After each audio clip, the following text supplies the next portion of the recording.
6 months on the script, a year of casting, rehearsing and shooting, 3 months of post-production, and there it is, your film's ready to leave the parental home. But there's just one last hurdle.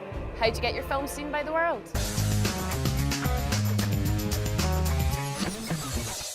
The day began with a keynote address from Oscar-winning producer Lord David Puttnam on the challenges faced by the film and creative industries in the transition to a digital world. What you need is your break. You need to make the most of that break, and that break can be hard to find. At the event, an offer you can't refuse, young filmmakers were treated to panellists from First Light Movies. You've got to have your idea so set in your head. Right, we've made the film, where does it go to next? The work we do is a mixture of education, teaching, working with kids. Let's catch up with Film Live's Rove Cam for an offer you can't refuse. First Light is a funder, basically, so we distribute funds across the whole of the UK to organisations working with young people aged 5 to 19.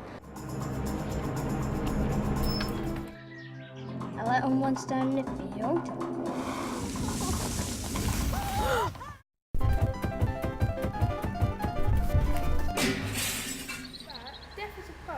One of the projects that I was lucky enough to be involved with was a short film project with Station House, which was funded by First Light, and we got £5,000 to make a short film, which I directed, and we ran it as professionally as we could, and it then went on to win a First Light award in 2007. A 1, a 2, a 3. Oh yeah, I see you, I see you. Back and forth. Can you push me a little bit? Yeah, it's okay. You stay there. Won't be long. Okay. Here we go. Back and forth. Back and forth.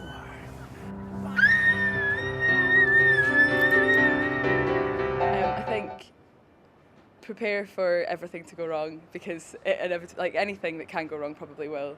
The final presentation or the final screening is a crucial part of what, because the kids really, really love getting together, sharing their work and showing it off to their parents or to friends and family, etc.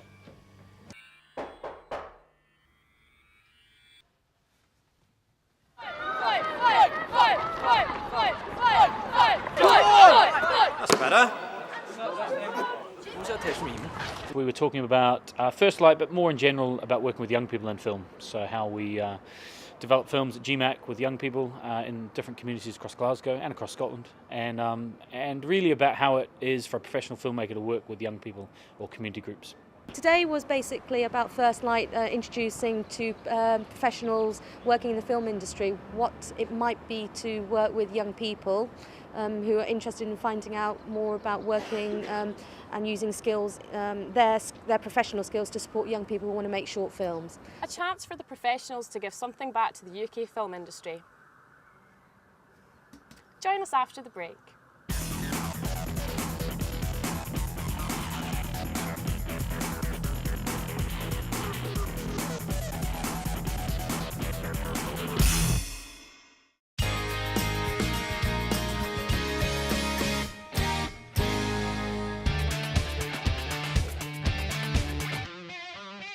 I've been prized out of retirement to give a keynote speech, which I've just done and thoroughly enjoyed, to try and talk about the future.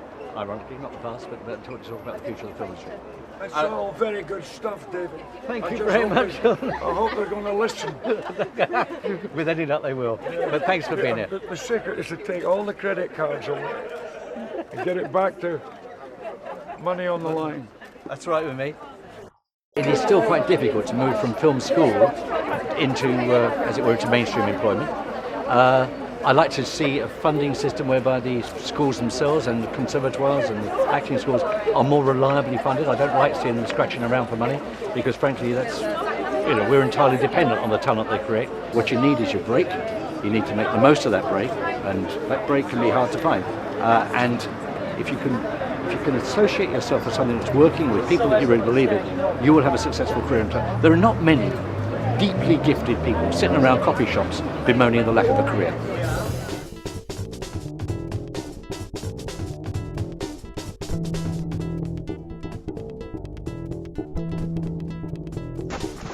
Well, I've been on a panel that's about how short filmmakers can use the internet to get their film out to a broader audience. And the advice I've been giving is that filmmakers should still show their film and premiere at festivals like Edinburgh and other great film festivals, but they should really consider getting their film out as wide and far as possible online. And especially if you're a short filmmaker, not really worrying about, you know, is it being seen for free or is it just on iTunes, but really having it on as many platforms as possible so that audiences can find it wherever they want to find it, when they want to find it. And while it's counterintuitive, I think that you can still sell your film even if it's out there completely for free.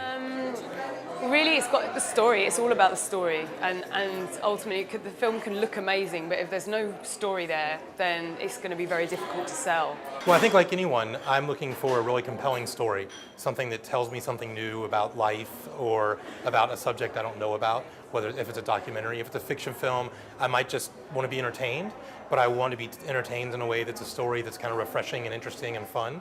I would recommend that they keep their film as short as they can. I would not let it run beyond, personally I wouldn't let it run beyond 20 minutes. I mean, I don't want to be prescriptive about how long a short film should be, and ultimately it must be the duration that it needs to be. But if you really want to maximise your screening potential, shorter the better. So really put a lot of effort and emphasis into the story and making sure it really does get edited down, because the minute you're watching a short film and it just starts to slow down and starts to drag a bit, then buyers lose interest, we lose interest. So it's about kind of keeping it short and sharp. So I'm looking for a good story, and to me that story can be something that I watch 30 minutes of it on YouTube, and then I watch another 30 minutes on DVD at home, and then I finish watching it on my computer at work. If you're making a short horror film, I want it to be spooky. If you're making a comedy, I want to laugh at it. Yes, I just need it to be true to its own origin. So those first sort of 1 or 2 years of a film's life are the most important, really, and the festivals have an incredibly strong role in that. Catch our 12-day coverage of the 63rd Edinburgh International Film Festival on Film Live TV, Daily Motions and iTunes. I'm Hannah Tiffin for Film Live TV.